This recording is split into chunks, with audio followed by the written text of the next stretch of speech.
Cette vidéo est pour toutes les personnes qui sont insatisfaites de leur situation actuelle dans leur vie et qui veulent prendre les choses en main pour retrouver la voie du succès.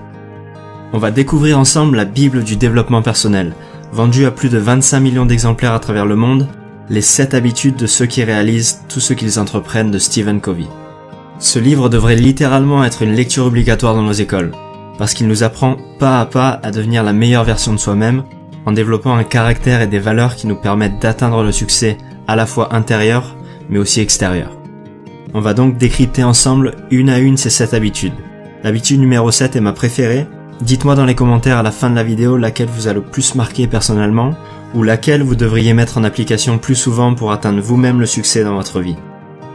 La victoire privée précède la victoire publique. On doit d'abord commencer par devenir maître de soi-même, et ensuite seulement on pourra réussir en société. Les 3 premières habitudes concernent cette victoire privée. La première habitude, c'est la proactivité. Une théorie populaire défend l'idée selon laquelle les circonstances déterminent qui nous sommes. C'est-à-dire par exemple qu'une personne sera caractérielle parce que ses parents l'étaient, et qu'elle est nulle en maths parce qu'elle est née comme ça. Que donc, d'une manière générale, les événements qui sont hors de notre contrôle déterminent notre situation. Covey nous dit non, ça a certainement une influence sur vous, mais vous pouvez choisir votre réalité. Vous pouvez choisir de ne pas être une victime impuissante de vos circonstances. Il nous explique qu'entre le stimulus, nos circonstances, et notre réponse, on a la liberté de choisir notre comportement. Si vous êtes coincé dans les embouteillages, que le caissier a été mal poli avec vous, ou que vous avez malheureusement perdu votre travail, vous avez le choix d'en faire toute une affaire et de perdre votre énergie à réagir à ces événements extérieurs, ou vous pouvez au contraire utiliser cette énergie sur les choses que vous pouvez contrôler. Profitez des embouteillages pour vous détendre et écouter de la musique, et profitez du fait que vous vous soyez fait virer pour vous remettre en question, et trouver un travail dans lequel vous serez réellement épanoui. Il est fondamental de prendre la responsabilité de tout ce qui nous arrive dans notre vie. Notre situation et notre vie en général découlent de chacune de nos décisions et pas de nos circonstances extérieures. La deuxième habitude consiste à savoir dès le départ où vous voulez aller. On va faire un exercice ensemble qui peut paraître un peu glauque, mais qui est extrêmement puissant. Ça s'appelle l'exercice de l'enterrement. Imaginez-vous allongé dans un cercueil, c'est le jour de votre enterrement. Tous vos proches, votre famille, vos amis et tous les gens sur qui vous avez eu un impact sont là. Maintenant, réfléchissez bien. Que voudriez-vous que chacune de ces personnes dise de vous? Prenez quelques secondes pour y réfléchir. Est-ce que vous aimeriez qu'on dise que vous étiez une personne juste, honnête, drôle, gentille, que vous avez su élever 3 merveilleux enfants, que vous étiez généreux avec votre communauté, que vous avez été un mari fidèle, ou que vous avez participé à rendre le monde plus juste pour les femmes ou les minorités? Comme on l'a vu dans la première habitude, vous êtes le créateur de votre vie. Vous êtes peut-être en train de réaliser que jusqu'à aujourd'hui, vous avez vécu un scénario dont vous avez relégué la responsabilité aux circonstances et à votre entourage. Mais vous pouvez changer et devenir créateur d'une vie à la hauteur de votre potentiel. Covey nous propose d'écrire notre énoncé de mission personnelle pour nous guider dans notre vie.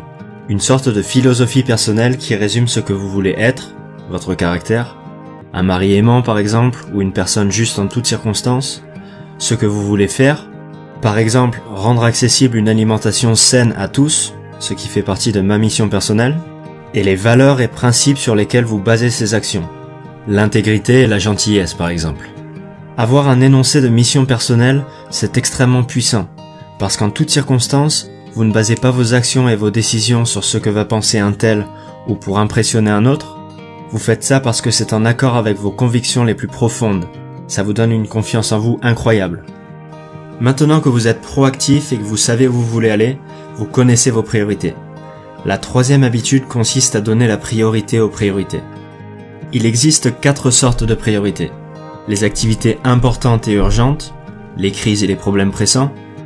Le deuxième type sont les activités importantes non urgentes, la prévention, la planification, l'approfondissement des relations sociales ou des connaissances. Ensuite, on a les activités non importantes mais urgentes, un téléphone qui sonne par exemple. Et enfin, les activités non importantes et non urgentes, comme ouvrir le courrier ou scroller sur le fil d'actu Facebook par exemple. Les personnes efficaces concentrent leur énergie sur ce genre d'activités, les activités importantes mais non urgentes. Ils font du sport, mangent sain, passent du temps avec leurs proches, travaillent sur leur vision et travaillent à l'avance sur leurs dossiers importants au travail. Cela leur permet de limiter les situations de crise comme les divorces, les problèmes de santé ou simplement les deadlines au bureau. Ils sont focalisés sur leur vision et se laissent très peu distraire par les activités peu importantes qu'ils apprennent à éviter ou à déléguer. Les choses qui importent le plus ne doivent jamais être à la merci de celles qui importent le moins. Maintenant que ces 3 habitudes vous ont forgé un caractère et une éthique irréprochables, vous avez obtenu votre victoire privée. Vous allez pouvoir vous mettre en quête de votre victoire publique grâce aux 3 habitudes qui suivent. La 4e habitude, c'est penser gagnant-gagnant. Ceux qui réussissent ont compris que les meilleurs deals dans le business et dans la vie en général sont ceux qui bénéficient à tous les partis, pas seulement à eux-mêmes. Il s'agit pas d'être gentil, et c'est pas non plus une astuce de court terme. C'est un code de conduite à intégrer dans notre caractère. Beaucoup apprennent à baser leur estime personnelle sur la comparaison et la compétition avec les autres. On pense que pour gagner, il faut que quelqu'un d'autre perde. Mais les personnes qui réussissent savent que pour aller loin, il faut que les gens qui ont eu affaire avec nous aient également eu le sentiment d'avoir profité de cette interaction. La 5e habitude à prendre, c'est de chercher d'abord à comprendre, puis à être compris. La communication est fondamentale dans notre société. On passe des années à apprendre à lire, à écrire et à parler, mais on nous a jamais appris à écouter. Ce qui fait que quand on parle avec quelqu'un, on écoute simplement pour préparer notre réponse, sans vraiment chercher à comprendre. Et on va avoir tendance à analyser et juger ce que disent les autres en se basant sur notre expérience. Les personnes qui réussissent ont appris à comprendre le point de vue de leur interlocuteur, ce qui leur permet de communiquer plus efficacement. La 6e habitude, qui va vous permettre d'atteindre enfin votre victoire publique, c'est de profiter de la synergie. La synergie, c'est quand 1 + 1, c'est égal à plus que 2. Quand 2 personnes s'allient pour obtenir un résultat plus grand que celui qu'ils auraient obtenu seuls. L'un des meilleurs exemples de synergie que vous connaissez tous, c'est la Coupe du Monde 98. Imaginez 11 Barthez sur le terrain, ou 11 Zidane. Même si ça fait un peu rêver, on serait pas allé bien loin. Grâce au leadership d'un Deschamps, à la technique d'un Zidane et à la détermination d'un Thuram, et la synergie de toute l'équipe, ils ont écrit une page indélébile de l'histoire du sport. La synergie, c'est différentes personnes qui apportent des qualités et des expériences différentes, qui mises en commun vont permettre de trouver des solutions qui n'auraient pas pu être trouvées seules. Et la 7e et dernière habitude consiste à aiguiser vos facultés. Stephen Covey raconte l'histoire d'une personne qui marche dans la forêt et qui voit quelqu'un qui est en train de scier un arbre. Il le voit galérer et il lui dit « Tu devrais prendre quelques minutes pour te poser et aiguiser ta scie, tu gagnerais beaucoup de temps. » Et la personne lui répond « Je suis trop occupé à scier mon arbre pour prendre le temps d'aiguiser ma scie. » L'habitude 7 vous propose de prendre le temps d'aiguiser vos facultés et de prendre soin de vous. Elle englobe les 6 habitudes précédentes parce qu'elle les rend possibles, en préservant et en renforçant le meilleur atout dont vous disposiez, vous-même, et ça passe par l'entretien de 4 aspects fondamentaux.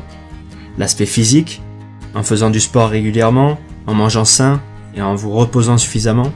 L'aspect mental, grâce à la lecture, la visualisation, la planification et l'écriture notamment, qui vont permettre votre développement intellectuel. L'aspect socio-émotionnel, grâce aux relations que vous avez avec votre entourage et à votre sécurité interne. Et pour finir, le 4e, c'est l'aspect spirituel, grâce à votre système de valeurs et à des pratiques comme la méditation ou la prière pour les croyants, qui vont permettre de vous connecter à votre éthique et à vos croyances les plus profondes. Et c'est grâce à cette dernière habitude que vous pourrez atteindre le réel succès. Voilà, c'est tout pour les 7 habitudes de ceux qui réalisent tout ce qu'ils entreprennent. Je vous promets que derrière ce titre un peu tiré par les cheveux se cache probablement le meilleur livre de développement personnel. Et on a seulement gratté la surface dans cette vidéo, donc assurez-vous d'en acheter une copie. Et j'aimerais avoir votre retour sur cette vidéo. Dites-moi quel est l'élément qui vous a le plus marqué, ou l'habitude que vous devriez utiliser plus souvent dans votre vie pour réaliser tout votre potentiel. Écrivez-moi ça dans les commentaires sous la vidéo, et comme d'habitude, pensez à vous abonner et à liker cette vidéo si ça vous a plu. À bientôt.